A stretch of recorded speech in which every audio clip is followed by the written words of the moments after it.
High, মেকদেপ স্টোরিজে তোমাদের সকলকে welcome back to another new mini vlog. So চলো আজকে তোমাদের সাথে শেয়ার করবো বিনীতের বার্থডের আগের দিন থেকে পরের দিন পর্যন্ত আমরা কি করলাম। আজকে এই ভ্লগটার কিন্তু শো স্টপার এই ব্যক্তিটা। তো চলো তার বার্থডের দিনটা কিভাবে আমরা কাটালাম আর তার আগের দিন থেকে কি করে প্রিপারেশন নিয়ে সবটা সামলালাম সেটাই আজকে তোমাদের সাথে শেয়ার করবো ছোট্ট করে। বার্থডের আগের দিন বিকেলবেলা মায়ের হাতে বানানো কেক নিয়ে চলে গেছিলাম ওকে ছোট্ট করে রাত্রিবেলা সারপ্রাইজ দেবো বলে। তার আগে সন্ধ্যাবেলা আমাদের কিছু টুকটাক কাজ ছিল, সেইগুলো সেরে নিয়ে রাত্রিবেলা জমিয়ে মজা করলাম আর সুন্দর করে সেলিব্রেশন করলাম। সকাল সকাল ঘুম থেকে উঠে বসে পড়েছি ব্রেকফাস্ট করতে, আর এদিকেও চলে গেছিল আন্টির হাতে হাতে একটি হেল্প করতে আর নিজের হাতে খাবার বানিয়ে গরিবদের খাওয়াবে বলে একটা প্ল্যান করেছে। ওদিকটাও সামলাচ্ছিল, খাবারগুলো সব প্যাক করে রেডি করছিল আমরা বেরাবো বলে। আর এদিকে আমি এই ফাঁকে ঘরটা সাজিয়ে নিলাম সুন্দর করে। জানি না কেমন হয়েছে তোমরা জানিও। এমনি ওর ছোট্ট ঘর হলেও কি সুন্দর করে পরিপাটি করে রাখে, যেটা আমার ভীষণ ভালো লাগে। তারপরে আমরা চলে গেছিলাম ক্যান্টনমেন্ট স্টেশনের দিকে সবাইকে খাবার বিতরণ করতে। আমি একটাই ক্লিপস নিতে পেরেছি, বাকিগুলো আর নেওয়া হয়নি।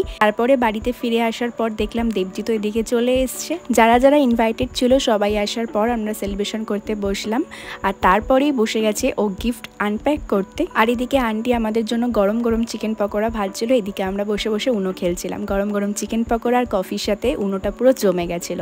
সবাইকে খাবার সার্ভ করে দিয়ে আমরা লাস্টে খেতে বসলাম। তো আজকের দিনটা এইভাবেই কাটালাম। কেমন লাগলো জানিও। টাটা।